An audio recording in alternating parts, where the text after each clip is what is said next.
الرحمن الرحیم السلام علیکم۔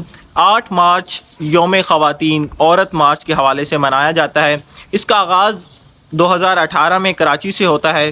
8 مارچ 2018 کو سب سے پہلے کراچی میں یہ خواتین باہر نکلتی ہیں اور 2018 سے لے کر اب تک ہر 8 مارچ کو خواتین باہر نکلتی ہیں اپنے حقوق کے لیے ریلی کی صورت میں اور احتجاج کرتی ہیں۔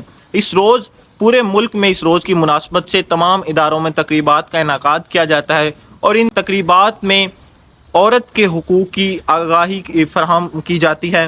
جہاں ملک میں عورتوں کو خواتین کو حقوق حاصل ہیں، وہاں ملک کے کچھ ایسے علاقے بھی ہیں جہاں اب بھی خواتین کو جنسی استحصال کا سامنا کرنا پڑتا ہے۔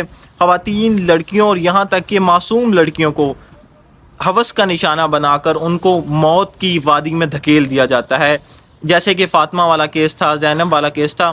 یہ وہ کیسز تھے جو ہماری میڈیا نے رپورٹ کیے ہیں اور ایک رپورٹ کے مطابق پاکستان میں پورے سال میں صرف 0.01% جو زیادتی کے کیس ہیں وہ رپورٹ ہوتے ہیں۔ آپ لوگ خود اندازہ لگا لیں کہ یہ وہ کیسز ہیں جو ہمارے سامنے آتے ہیں، یہ صرف 0.01% ہیں جو ہمارا میڈیا رپورٹ کرتے ہیں۔ آپ لوگ خود اندازہ لگا لیں کہ باقی جو کیسز جو میڈیا رپورٹ نہیں کرتا ان کا کیا حال ہوتا ہوگا اور وہ بیچارے کہاں جاتے ہوں گے اور ان کا کیا حال ہوتا ہوگا۔ لڑکیوں کو پسند کی شادی کا حق نہیں دیا جاتا، اگر وہ اپنی پسند ظاہر کرتی ہیں تو ان کو بد کردار جیسے القابات سے نوازا جاتا ہے، ان پر تیزاب پھینک دیا جاتا ہے، ان کو اپنی جائیداد کے حصوں سے محروم رکھا جاتا ہے، ان پر گھریلو تشدد کیا جاتا ہے۔ ہمارے ملک میں ابھی بھی کچھ ایسے علاقے ہیں جہاں عورت علم جیسے زیور سے ابھی بھی محروم ہے، یہاں تک کہ ان کی تصاویر کو منفی انداز میں سوشل میڈیا پر لگایا جاتا ہے اور لگا کر ان کی زندگی جہنم بنا دی جاتی ہے۔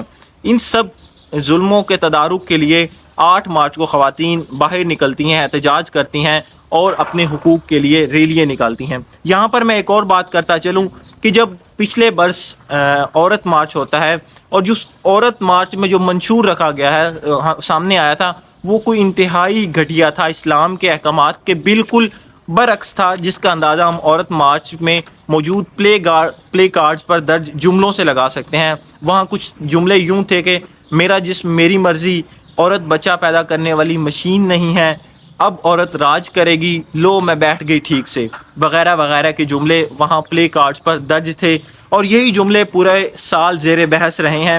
ان پلے کارڈز پر درج جملوں سے اندازہ لگایا جا سکتا ہے کہ کچھ خواتین کس طرح کی آزادی چاہتی تھی۔ ان کا مقصد صرف اور صرف بے حیائی کو عام کرنا تھا۔ ان پلے کارڈز پر درج جملوں سے ہم نے پچھلے سال لگایا۔ اسلام عورت کے حقوق کا پاسبان ہے اور عورت کی عزت کا ضامن ہے۔ اسلام نے عورت کے تحفظ اور اس کی عزت کی قائم دائم رکھنے کے لیے پردہ لازم قرار دیا ہے۔ عورت کو چاہیے کہ پردے کے اندر رہ کر اپنے حقوق کی جنگ لڑے، نہ کہ بے پردہ ہو کر بازاروں میں، محفلوں میں رونق بن کر، باپردہ ہو کر بازاروں اور محفلوں کی زینت بن کر صرف اور صرف عورت کو رسوائی اور ذلت کا سامنا کرنا پڑے گا، نہ کہ عزت اور وقار کا۔ ابھی ہمارے پاکستان میں کیا ہوتا ہے، ہمارے پاکستان میں خواتین چھوٹے چھوٹے شارٹس پہن کر، ٹائٹس پہن کر اور سر پہ دوپٹہ نہیں ہوتا، بال کھول کر، لٹیں نکال کر، میک اپ لگا کر جب باہر جاتے ہیں تو ہمارے پاکستان کا جو ہم کہتے ہیں کہ ہمارا پاکستان اسلامی ملک ہے، اسلامی جمہوریہ پاکستان پر بنا ہے، ہمارا ہے لا الہ الا اللہ، لا الہ کی بنیاد پر بنا ہے، تو ہماری امیج دوسری دنیا پر، عالمی میڈیا پر کیا جاتی ہے؟ یہ ہمارا اسلامی ملک ہے جہاں خواتین ٹائٹس پہن کر، شارٹس پہن کر، میک اپ تھوپ کر، بال لٹیں نکال کر اور جاتی ہیں۔ یہ ہمارا کیا جائے گا ہماری عالمی میڈیا پر؟ اور اسلام، ہمارا اسلام جس کی بنیاد پر ہمارا ملک بنا ہے، اور وہ اسلام یہ کہتا ہے، اسلام کہتا ہے کہ آپ عورت پردے میں رہ کر اپنی آزادی کی جنگ لڑے، اور جہاں اسلام عورتوں کو کہتا ہے وہاں اسلام مردوں کو بھی یہی کہتا ہے۔ مردوں کے لیے بھی حکم ہے کہ وہ اپنی نظریں نیچے رکھیں۔